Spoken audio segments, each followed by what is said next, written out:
Love this podcast? Support this show through the Acast supporter feature. It's up to you how much you give, and there's no regular commitment. Just hit the link in the show description to support now.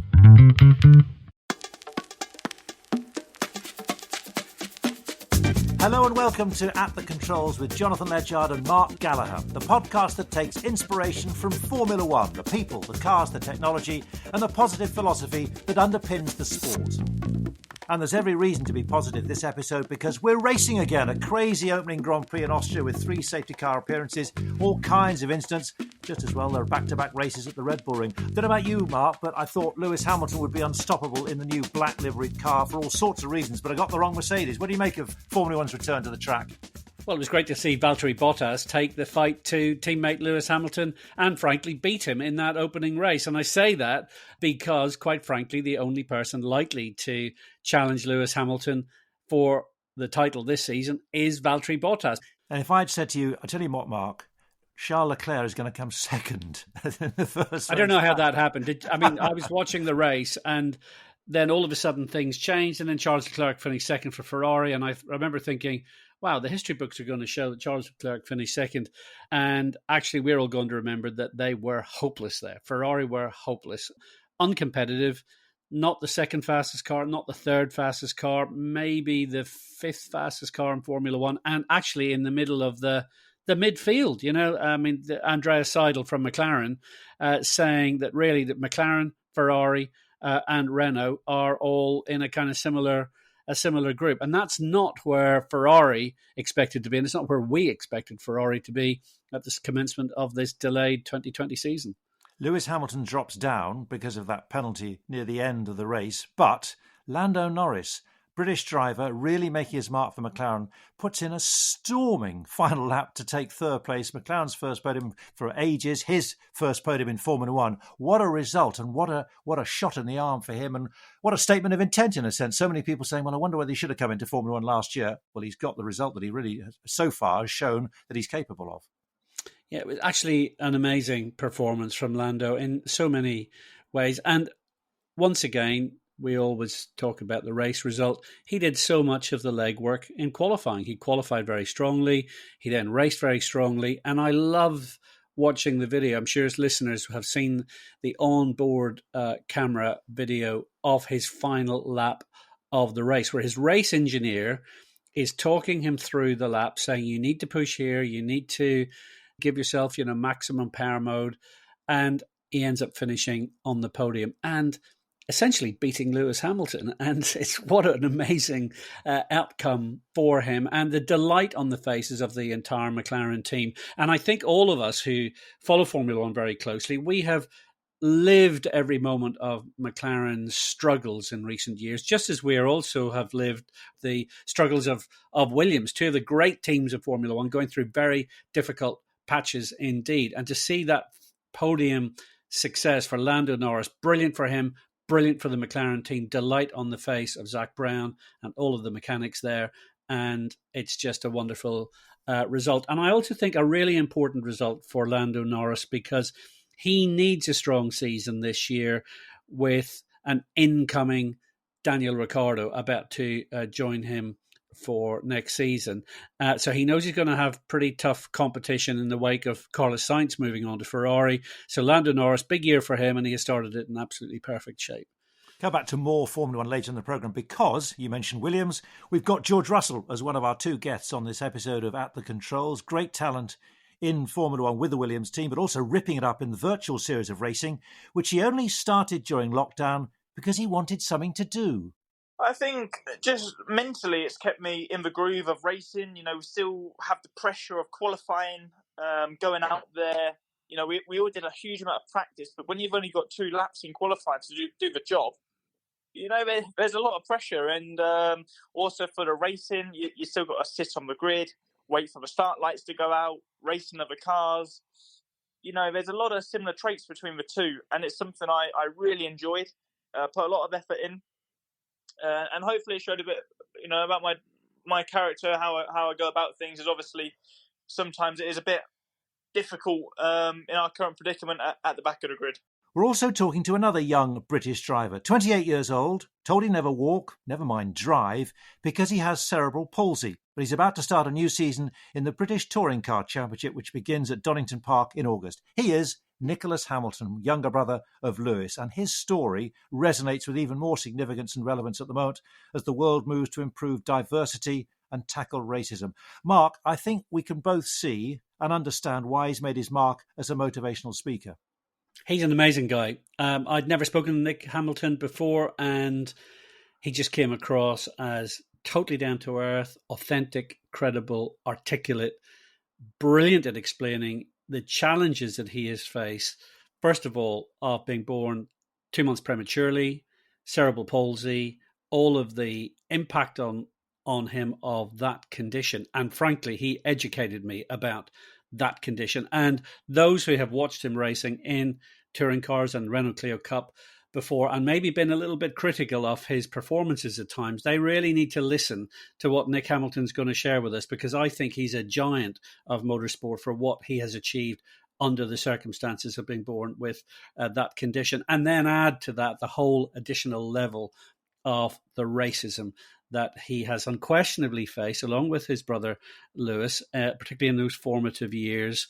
And for me, this has been a real highlight interview of our podcast series to date. Yeah, I can only agree. He was in great form, Nick, when we spoke to him. After 2 days of testing this week for his new team at Snetterton, racing, racism, bullying, the power of the mind, and the Hamilton drive to achieve. Nothing was off limits, and we began by discussing Nick's return to driving after lockdown.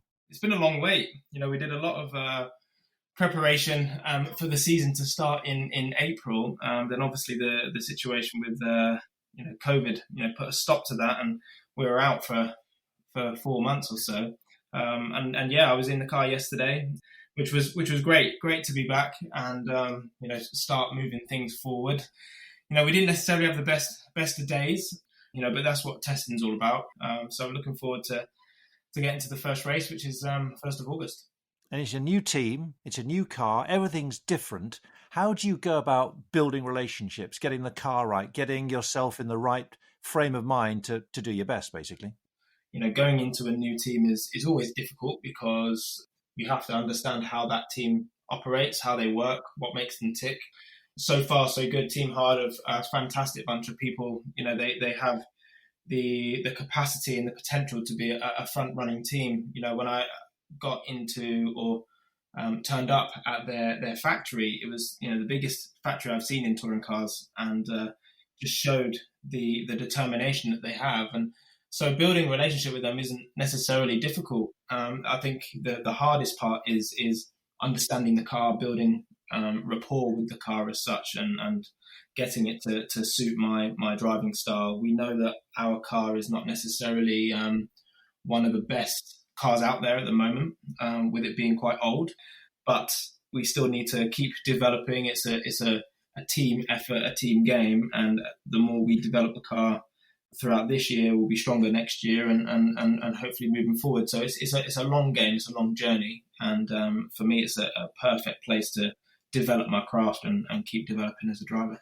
Yeah, I was fascinated, Nick, to hear you talked about the way in which the car is uniquely set up for you with just two pedals, brake and an accelerator, obviously sort of karting-like, and then a hand clutch. How difficult do you think that is for the team to get it just on the sweet spot for you? Because presumably you really need that to be just perfect for you to get the most out of the car. Completely. You wouldn't believe, we jumped in the car yesterday and we were still not happy with the seating position and the modifications. So it's a constant battle. But basically, in essence, with my condition, I can't flex my ankles. So in motorsport, most drivers accelerate by flexing their right ankle forwards, and then the same with their left foot to brake. It allows them just to keep their feet on the pedals. With me, because I can't flex the ankles at all, I have to push from my hip. I have to basically push from my thigh and my hip all the way down to the pedal and lift my leg off of the throttle or off of the brake whenever I want to turn roll speed into the corner as such. So seating position and modifications is super important. And yeah, we've got 2 pedals in the car, a big brake pedal, a big accelerator pedal, which gives me more surface area to position my feet, and then hand clutch, which makes things a lot easier. It sort of minimizes the amount of work my legs have to do. But yeah, I mean, we as I said, we got in the car yesterday, and the seating wasn't necessarily how I remember it.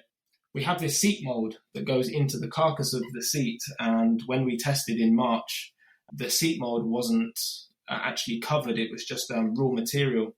But then we went into the car yesterday, and the seat had now been covered for legality reasons, and it affected the amount of foam that was around the seat insert as such, and it completely moved the position of my legs, which any able-bodied person it wouldn't affect at all. You wouldn't even notice it. But it was affecting me so much that because I have to lift my leg off of the throttle pedal when I want to turn or corner, it was actually stopping me from turning right, because every time I turned right, I would hit my kneecap with the steering wheel.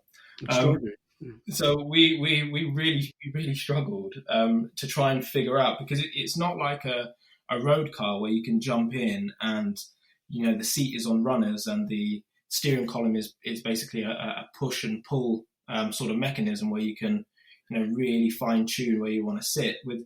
With a race car, everything's bolted in, and if you need to change something, you have to either make a new platform or new spaces or whatever. And I was practically lost, thinking we're trying to raise the steering wheel to create more space between my leg and the steering wheel itself, but now I can't see.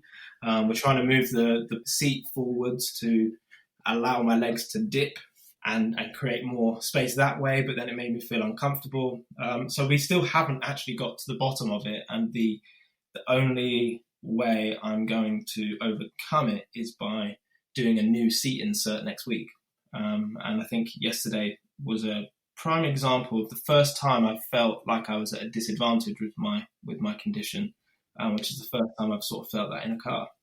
It's really interesting to have that additional layer of complexity that fully able-bodied drivers just don't have to deal with. And you know what? I was really interested to hear you talk about how you have to operate the pedals with that action from your hip using the whole leg, because that's exactly what held Johnny Herbert back, because he had a massive accident, Brands Hatch 1988. He damaged one of his legs so badly, he lost all of the ability to flex his left ankle. So he doesn't have flex in his left ankle. So he's always had to pump the pedal from his hip down. So I can really imagine that puts quite a lot of pressure on your entire system to have to literally operate from the hip down in order to operate the pedals in the way that you really need to. Yeah, I mean, to be fair, it's the only way I know.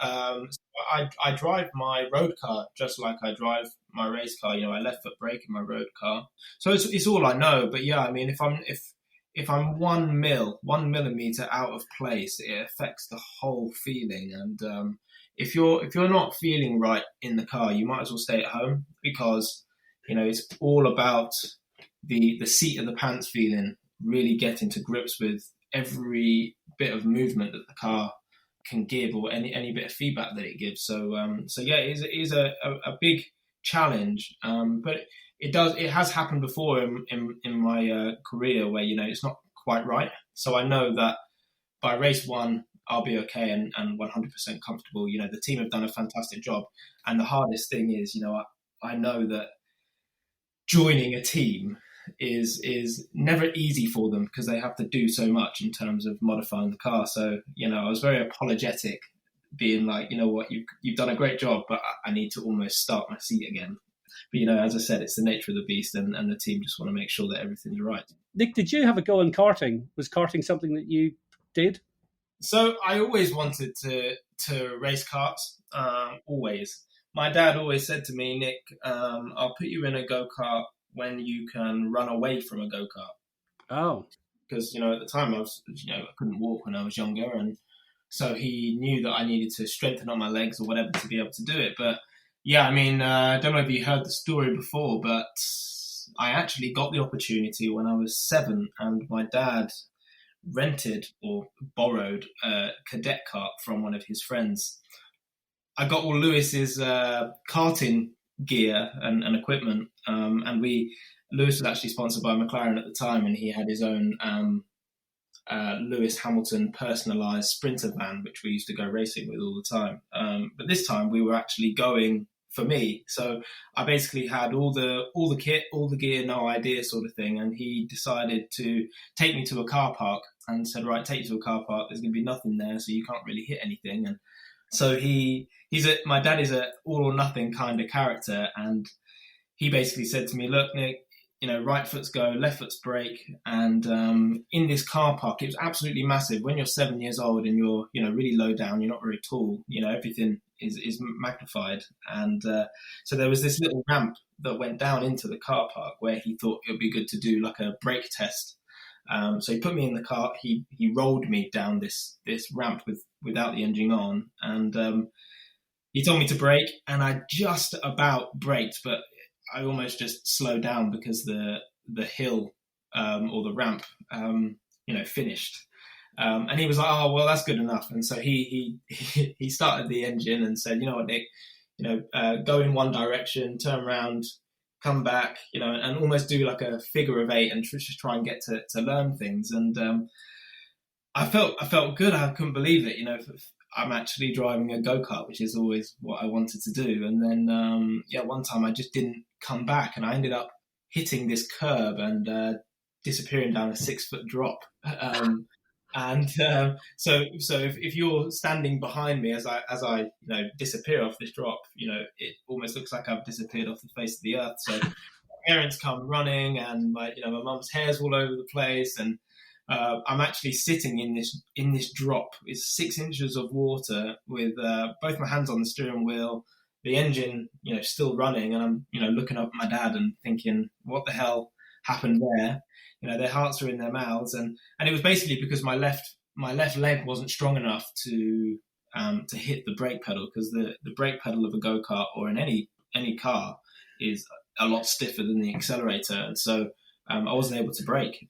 So that was when I was 7, and then I as time went on, I got to about 15, and I started indoor karting a little bit, and then I got into my simulation gaming, and then I got offered to go to Paris-Bercy and do a race there in 2011, and that was my first official competitive kart race, and that was with the likes of Paul di Resta and Sebastian Loeb and Romain Grosjean and all the top F1 boys, and I knew nothing about it at the time, and I did actually all right. So I can drive a kart well, I've realised.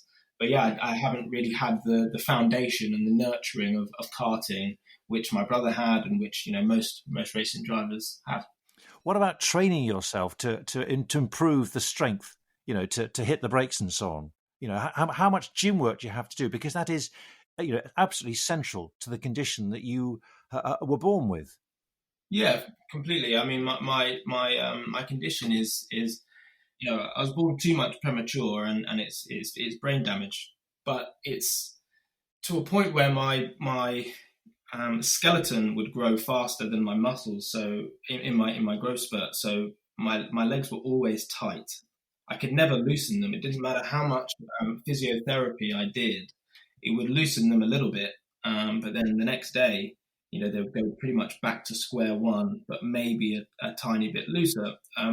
So I got to a point where I struggled to stand up, struggled with balance, falling over, hitting my head all the time, injuring myself. And so I got to a point where I just decided not to walk. And my mum, thought it would be a good idea to go into a wheelchair to help me with my schooling, going to secondary school and, walking with these big heavy bags on your back.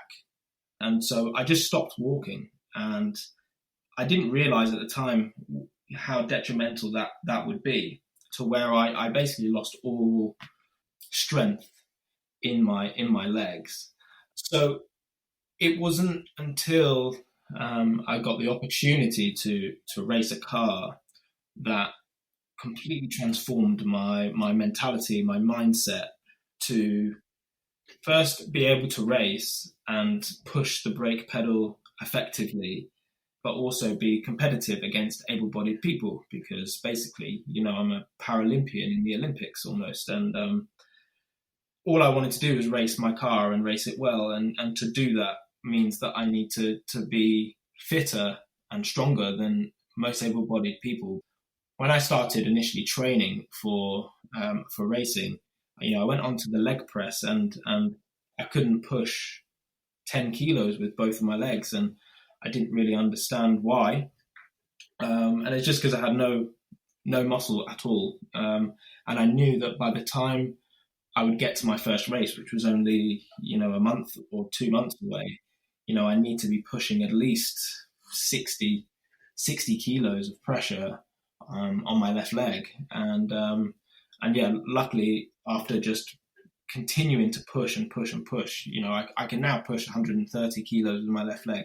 But yeah, I mean, it's an absolute whirlwind really to try and make sure that I'm strong enough and fit enough. And thank God now, after years of dedication and going through dark places and thinking that I'm not going to be able to do it or not going to be able to make it, I've physically been strong enough now to operate the pedals how I want to operate them. And, there's still things that I can work on now, going into this year. And that's, what I guess, learning is all about. You can never stop.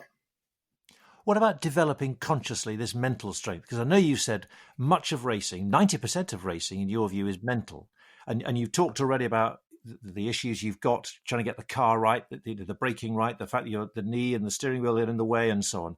How have you consciously developed this ability to recover from adversity, to find strength and come again and never stop? I mean, as you said, you can do anything if you put your mind to it. Where's that come from? How have you developed it? I think it's come from my experiences in life. I think growing up as a kid, and was a tough time for me. My dad was a really hard taskmaster. He never wrapped me up in cotton wool, and nothing was ever good enough almost in my dad's eyes when it came to growing up. If I fell over, he sees it as a mistake, and I shouldn't be having these sort of mistakes of tripping over and hurting myself, because that can damage me. Moving on. If I don't take the precautions needed or pick up my feet or whatever, it could end up being quite a serious injury. So my dad it was very hard on me, and so I don't know. I then went through a period of being bullied and people telling me I was going to be nothing, and when you're a child and you've got a condition, and I think it's 1 in 500 births that are diagnosed with cerebral palsy, and all your mates around you are all able-bodied, and you don't understand why you're the chosen one. I used to cry myself to sleep multiple times and think, why me? And I think it just everything together from learning as a kid to my dad being tough on me to now going into racing, from help from my dad and my brother to not having absolutely zero help anymore, and having to pick myself up off the floor, and do it all on my own, from a business side of things, from a physical side of things. It's just completely strengthened me mentally to where I'm now totally independent.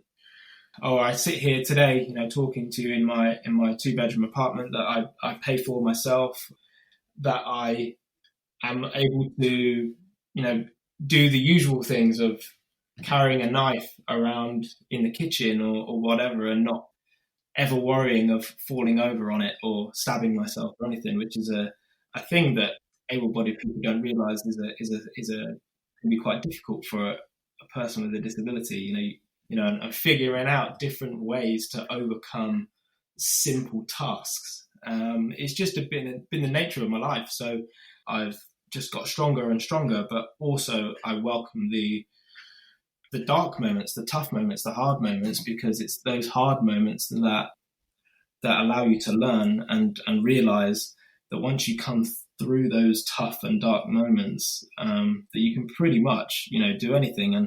And for me to overcome my condition in the way that I have makes me feel that I can achieve pretty much anything I want to do. Nic, having spoken to Lewis about the bullying that he faced, and then listening to you talking about the bullying, and let's say it's bullying and racism, that you've faced both of those challenges during the very formative stages of your life. The strength that seems to have come from the adversity in those young years seems to have been such a fundamental part of the motivation for you and for your brother. Yeah, for sure. I mean, my dad came from nothing. He lost his mum when he was 16, and pretty much, had to raise himself. He had some really challenging times and was always looked down upon. My dad wanted to make sure that when he had children that, we didn't struggle with or go through the certain things that he went through. And he's done a fantastic job in doing that. And I'm so grateful for his help and for his wisdom and everything that he's given both me and Lewis. But obviously, being a black family in a white-dominated sport such as motorsport, it wasn't always going to be easy. And I think for me, being a child, my parents always sheltered me from any issues that they felt they were going through with how they were being treated. So I didn't necessarily witness it firsthand because, as I said, I was always protected. But in our mindset, my dad has instilled into both myself and Lewis that, if someone tells us we can't do something, we will prove them wrong. My dad has been tough on me to the point I think he's used a little bit of reverse psychology where he told me that he doesn't think I'll be able to do certain things, and I've basically proved him wrong by plucking up my ideas and being determined to I'll show you. And through trying to prove him wrong, I've actually taught myself a lot of things, and I've proved a lot of things to myself to where now I feel I'm completely independent. So yeah, as you said, all these people, saying negative comments about us or whatever they feel about the Hamilton family, that just ignites our fire to continue to strive for positivity and success. And I think we're just very proud that we're able to at least share what we've been through and come across to try and help people of all ages, different shapes and sizes, creeds and colours. In my sense, whether you're able-bodied, disabled, whatever, and try and allow yourself to be the best version of yourself and spread positivity and love. And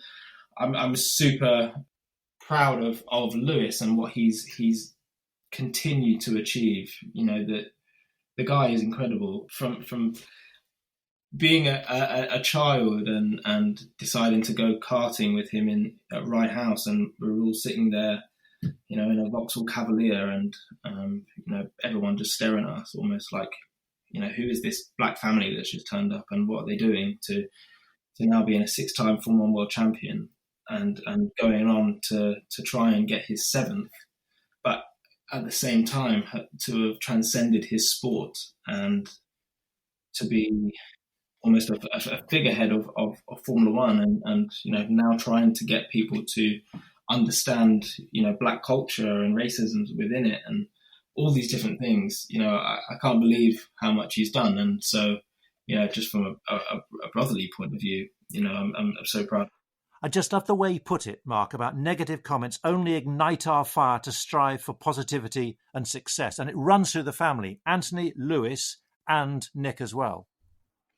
Yeah, it's a great kind of lesson in life, isn't it, about talented, ambitious, determined people. The more they are told they can't do something, the more it eggs them on to do precisely that and prove the naysayers wrong. And I think this is why the racists in our world, and why those who, for whatever reason, remain ignorant about the issues that face black people or disabled people or, any other issues that people are facing. The reality is that the negativity actually ultimately has the effect of spurring them on. And, I've been very fortunate to travel the world extensively, as have you, and meet lots of people from different backgrounds and races and religions. And the thing that comes across from people who are achievers is very often a common story that they faced adversity, they were told they couldn't do something, and they then set out to prove people wrong. So that Hamilton family, very impressive family,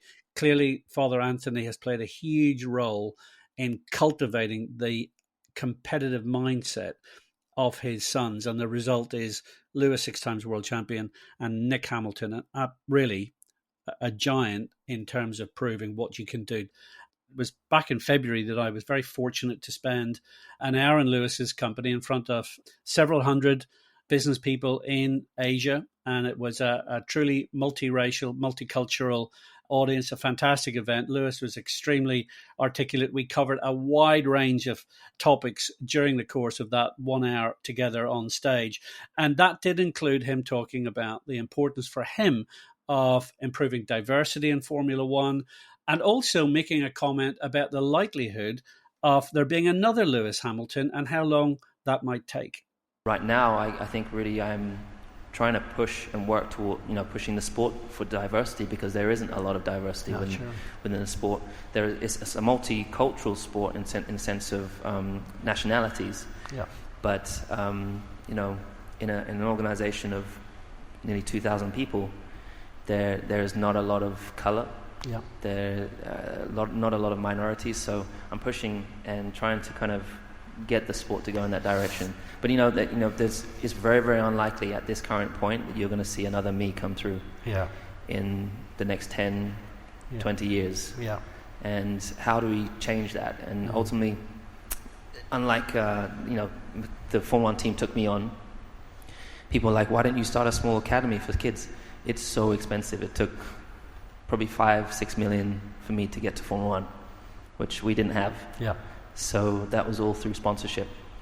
So my goal is really to try and work with the sport and with the governing body to try and shift the cost of the lower categories and make it more open to more, working class families, because that's what we were. That came across as a stark warning to Formula One and motorsport generally. We're talking no black driver to succeed Lewis Hamilton for 20 years. That's a generation completely lost unless he is able, through his commission or the FIA, are able to change the tide dramatically and very soon, don't you think? Yeah, there's just a yawning gulf. I mean, basically, Lewis is a one-off, and he sees that. He is a one-off. There's no one going to follow in his wheel tracks from the black community into Formula One. And this is why there is an urgency, I think, now with Black Lives Matter for Lewis to, as you say, lead that charge, and his initiatives such as the commission that he has set up. And that commission, the Hamilton Commission, that's a research initiative. And I think a lot of people need to understand what's behind this. So this is a research initiative which has been set up in conjunction with the Royal Academy of Engineering, no less. And they're going to explore how motorsport can engage with young people from black backgrounds in terms of science, technology, engineering, and mathematics. It's all the STEM subjects. So this is not some airy-fairy, we'd like to make things better. This is digging into the detail. They're going to research how to get more young black people into racing across all the disciplines and functions, including into driving, because it is just, Lewis wants to fill the pipeline of talent from a community that he feels has been alienated, because Formula One is this white male dominated industry, very much Eurocentric industry too. And he wants to play a part in changing all of that. And why shouldn't he? I mean, he's the perfect man to do it. And his brother Nic sees this surely as an opportunity for people in all walks of life to take up the challenge too, to make a difference. I think it's not just sport, but just everything and everyone. You're seeing a lot of people understanding certain situations that they never were open to, but before this whole thing started. It's fantastic to see the positive steps and changes that people have started to make, and people have really, got behind the whole, Black Lives Matter thing, And especially, Formula One in our industry, in our sport, motorsport is really trying to make changes, which is a positive step. I just think generally motorsport is a really difficult industry. It can be very quick to build you up as a person, but then completely chew you up and spit you out the other end. And it's also very difficult to get into. Most of the time, I think you're going to need a lot of money to get into motorsport and be a racing driver. And people don't think that black people necessarily would be able to afford it or whatever. And you can see the amount of talent that comes in and out of motorsport, and people that stop racing due to lack of funding or whatever. And hopefully this whole change, this whole positive step will not just allow motorsport to be more accessible in terms of getting more drivers into the sport, but also opening up opportunities or jobs within the sport that aren't related to driving, whether it's an engineer or an aerodynamicist or whatever it is. And I think it's about allowing people to understand that everybody's on the same level. And I always try and make a point saying that although the Hamilton name is a household name, and Lewis is 6-time Formula World Champion, and he's achieved all this greatness and success, it doesn't make him any better than anybody else that is in the world. And the same with me. If I've overcome my condition and I've achieved certain things, it doesn't make me any better than anybody else. We're just been fortunate to be able to tell our story and use now our platform to help inspire others. And everybody that is listening to this podcast, has a story and has had or created achievements and successes for themselves. And I think I always want to ensure that people always feel that their successes are just as important than mine or Lewis's, if you see, because at the end of the day, it's what makes you feel good. And so, I always want to make sure that comes across. Nic, I've been following the whole kind of Black Lives Matter discussion on social media. I avidly follow lots of accounts on social media. Obviously, I follow all you guys and all the Formula One teams and drivers. And as a result, you see the reaction of fans to this whole topic. And what's really shocked me is that, first of all, there's a small minority of people online who clearly are racist. I mean, clearly there have been some very racist responses to some of Lewis's initiatives, to taking the knee, for example, at the first Grand Prix of the season in Austria. And what then has shocked me perhaps even more is that, okay, there are always idiots around, but then there are also a group of people who, in some cases, are people I know, and they clearly don't get it. They don't understand it. Some of the responses have been, all lives matter, all this kind of stuff. For the benefit of those people listening who are probably white and probably don't understand it in some cases, what is it that people are not getting? I mean, where do you think there is that fundamental ignorance? Because I don't think that many people really do get what it is like to be a black person in a predominantly white industry and to then have to battle your way through. What's your insight on that? For me, I was the only black person in my school. I always had to be different and sort of separate myself from the crowd. Just being black, but also being in a wheelchair and people looking down on me. Now black people in general, you just look at a black person or a white person to look at a black person and you don't know what they're thinking, but they're not thinking positive thoughts. They're already seeing us as different. Our color's different, so that must mean that we are different generally in terms of what we can achieve or how we think or what we can do and the opportunities that we can be given. And it's a really difficult one because as I said, I've always been protected, I would say, from my parents in terms of racism. So although, I've had white people trying to dress up as a black person or whatever, and almost make fun of me being a black person and walking and all that sort of stuff. I've also had very positive responses from all of my white friends. Now, it's all about people understanding that you can never really make a judgment on anybody's life or what they are about unless you are in their situation. Now, there's a lot of people that are quick to judge on what they think of certain people's opportunities and how their lives are. But if you actually haven't been in their position, then you can't make a fair judgment. And so it's a really a difficult one for me to put my full confirmation on, because it's a hard subject to close.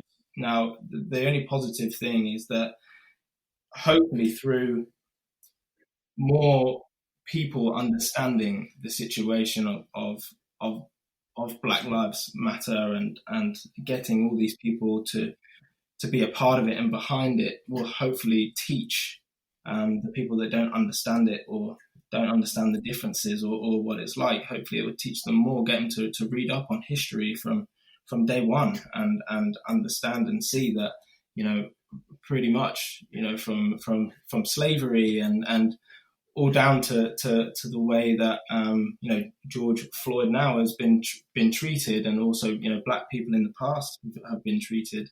Hopefully it allow them to read up and brush up on their knowledge. And of course, all lives do matter. Everybody's lives do matter. Every life is precious. But that's not what we're trying to say. We're trying to say that, clearly we're looked at in a different sense, in a different way. And that's not fair on Black people. That's not fair on us. And we are just as important and just as equal as anybody else.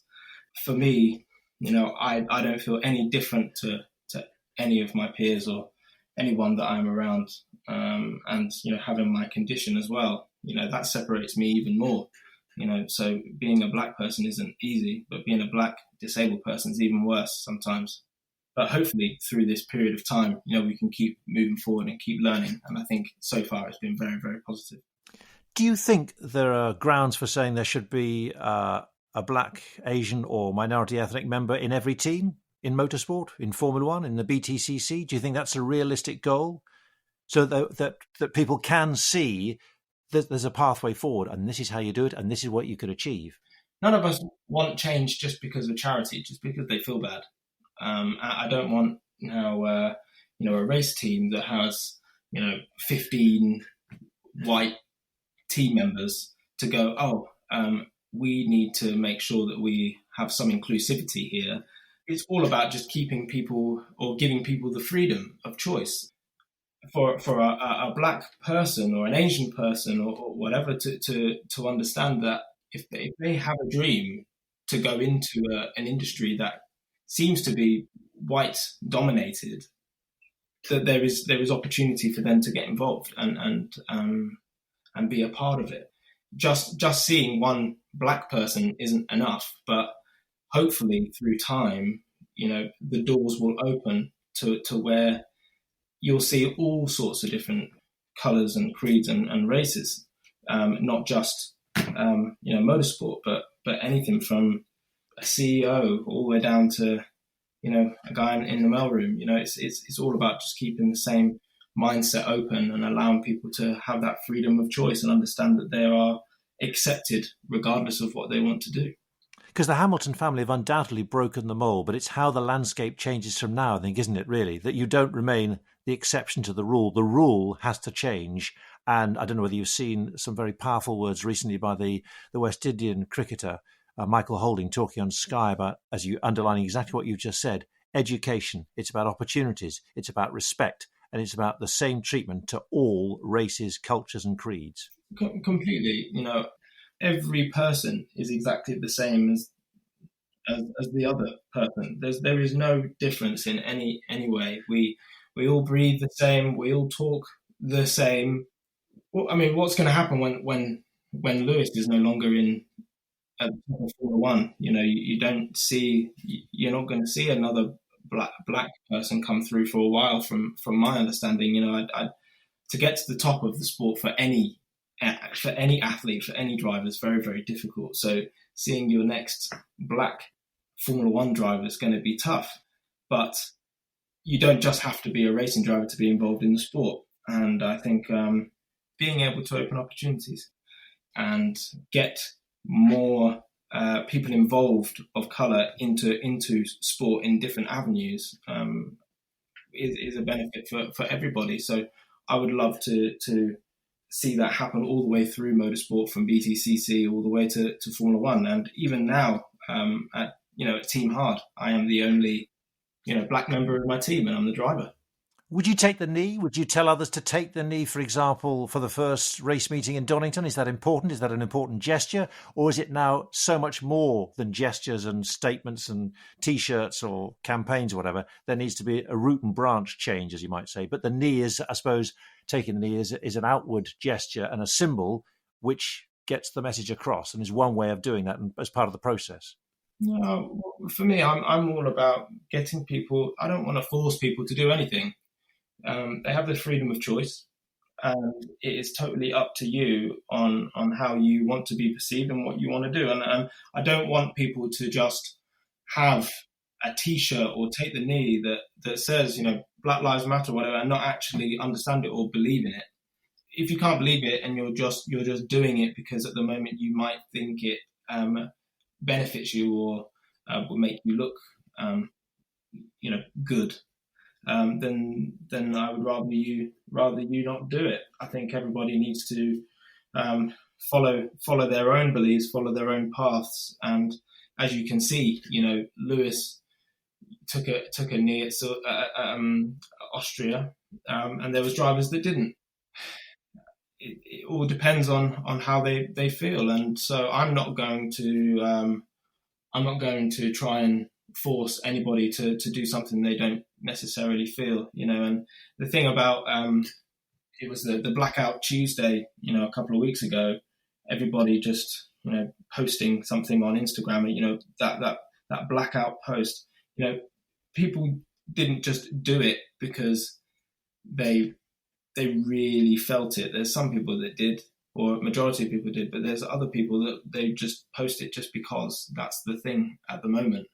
And if they feel that they're sort of not following protocol or what's going on at the moment, then they might look or be seen in a negative way. So going back to what I was saying, it's just that I want to allow people to do whatever they feel is best for this period of time. I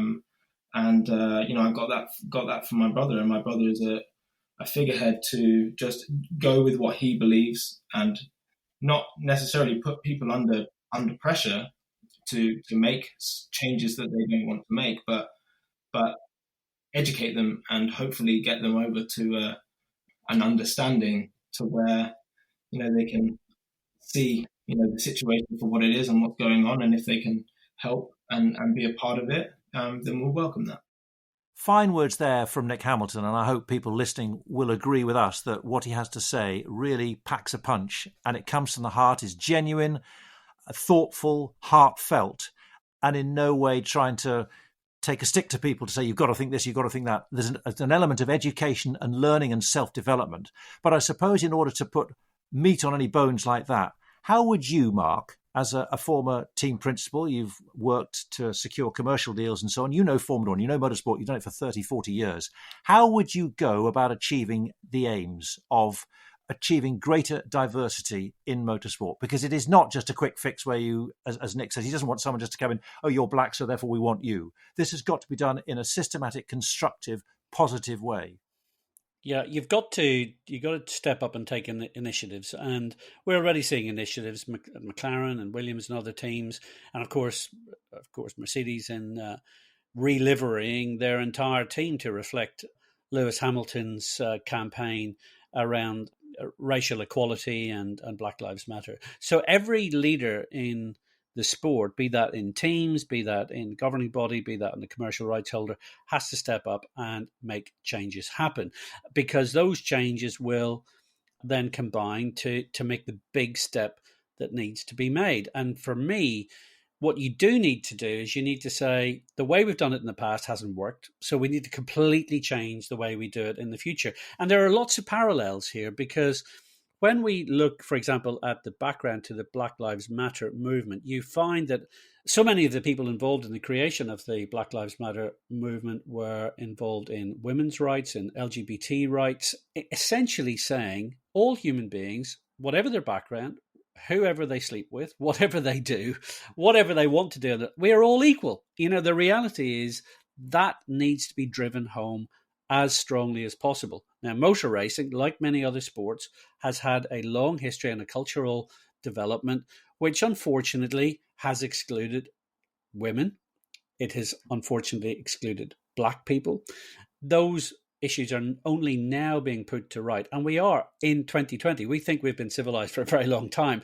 The fact that W Series had to be created, W Series was created because the owners felt the way motorsport was promoting women was just not enough. And it clearly was not enough, because we haven't had any female racing drivers in Formula One. And it's nuts, because actually Formula One's one of the few global professional sports which could have women competing equally against men. And actually the structure of our industry has not allowed that to happen. Well, the same thing applies to Black drivers. And I think the points that Nic has made, just incredible in the way that he articulates the challenges that he faced. And then also incredible, as you have pointed out, how fair-minded he is. I mean, he's not forcing people, saying everyone has to take the knee. He's not saying, we need to be favoritism at play here.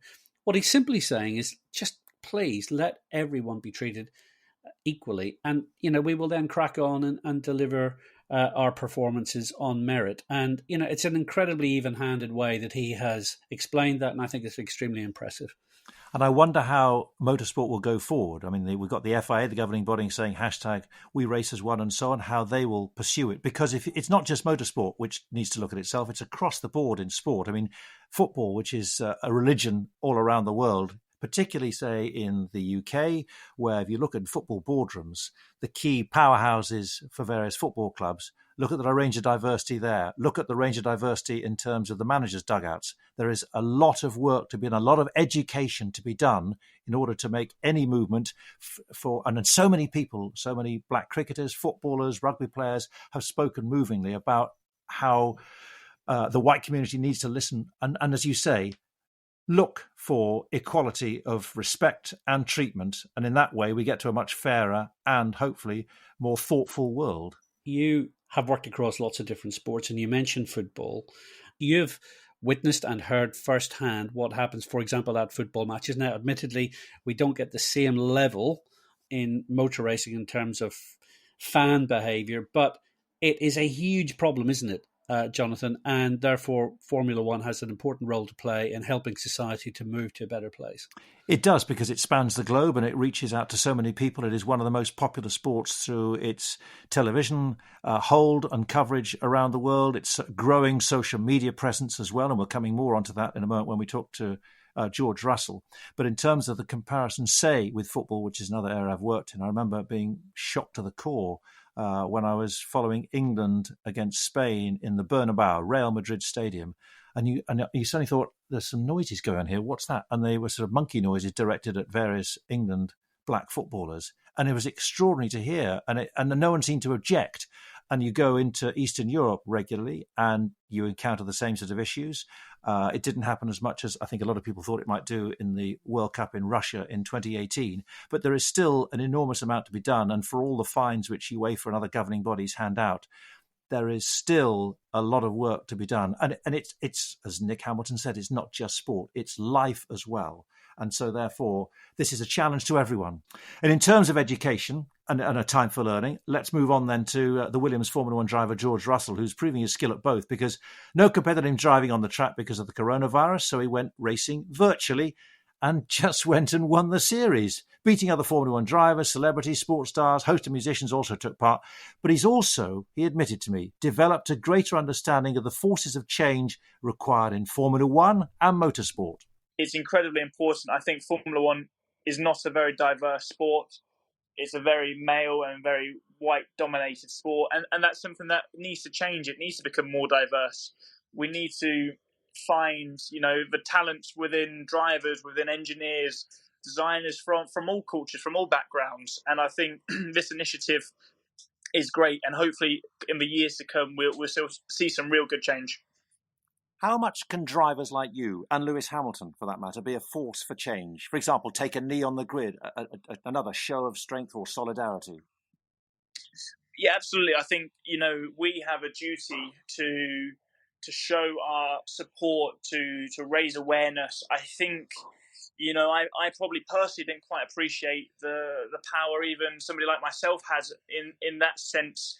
I'm obviously in Formula One, but I am at the back of the grid at the moment. I've only done a year in Formula One, and with situations like this, you sometimes found it difficult to know how to express yourself properly, and you sometimes felt like it was better to stay quiet than to say something that potentially could be seen wrong. But absolutely, I'm glad and proud that I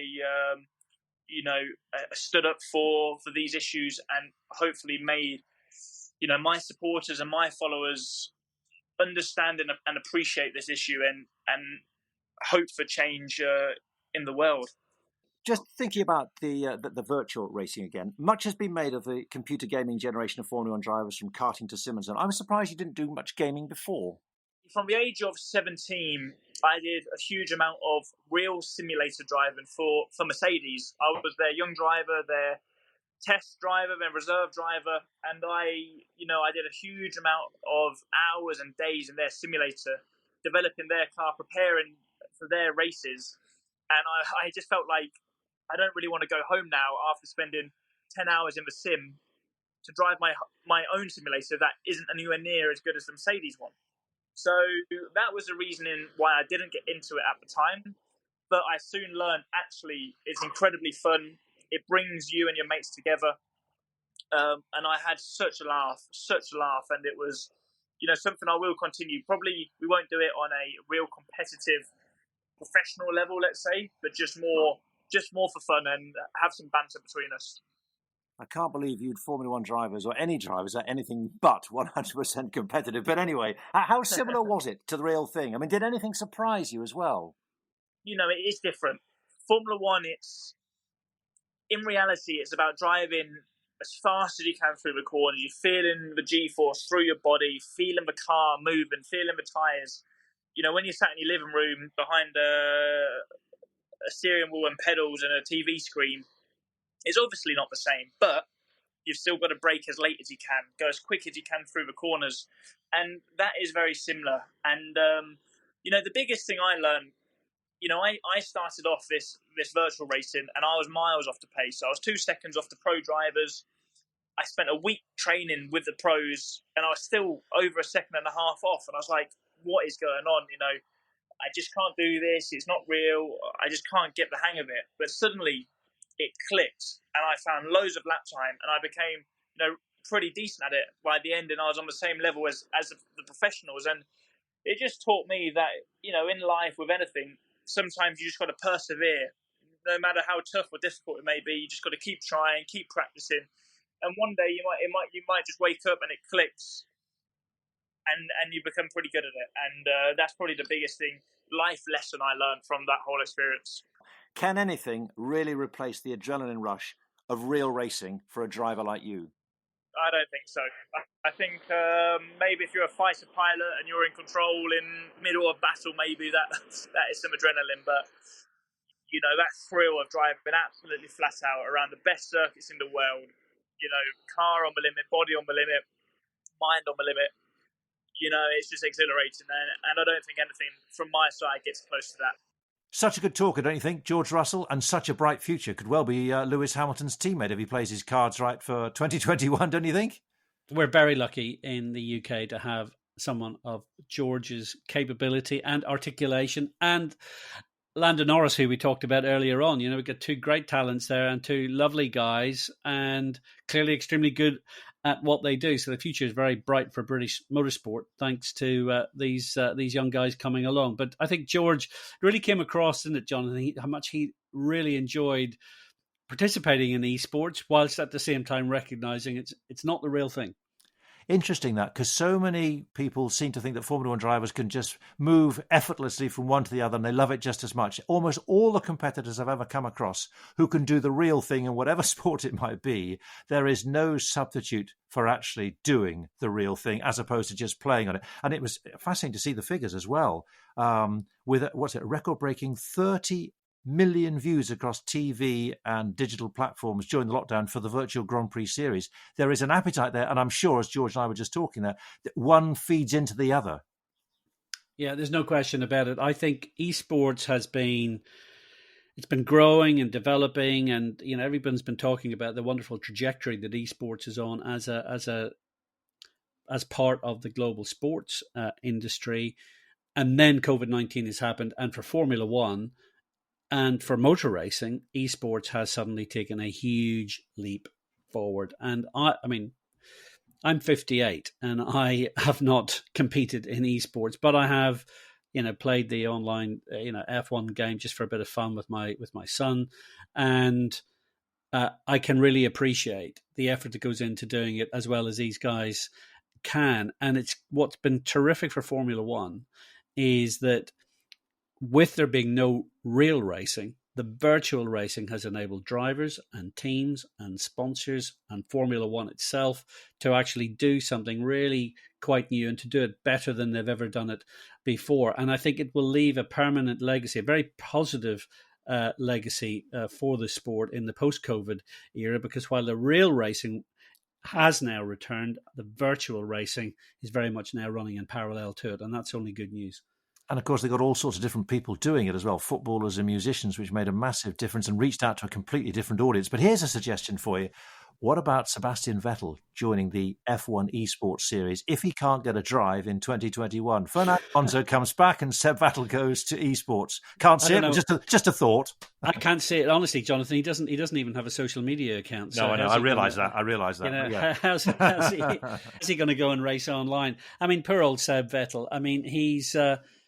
It's been barren, hasn't it, really, you know, since he left Red Bull Racing and went to Ferrari. And I think the lure of Ferrari is very clear. But as you and I know over the years, it can be a dangerous team to go into. I was interviewing a former Ferrari engineer a few weeks ago, and he was explaining to me that when you work at Ferrari, there is a level of pressure that you do not have anywhere else. And I said, where does that pressure come from? And he said, it comes from the Italian media, it comes from the level of scrutiny from the global media, it comes from the fact that everyone who works there feels under pressure to deliver. And he feels it somehow tightens up the team and kind of doesn't allow them to flow in quite the same way as perhaps the British teams. And Mark Webber, who was on our podcast recently, I mean, he has said in the last week or so that actually he thinks Ferrari should up sticks and move to the UK because they need the kind of UK team ethos. So Seb Vettel, really, he's had a very difficult experience there at Ferrari, as indeed did Fernando Alonso, not winning a championship for Ferrari either. And of course, he's the other man that's in the news at the moment. And is he going to win a race, do you think, for Renault when he comes back in 2021? He's talking very positively about that, as he has to, as you'd expect. But are Renault really going to be front runners alongside the likes of Red Bull and Mercedes? We'll leave Ferrari aside for the moment because they got. Well, he's not going to win another championship for Renault, and at the age that he will be, I mean, he's catching up with me fast, is Fernando. I think quite practically what Renault and Alonso are talking about is perhaps him showing them how to get onto the podium.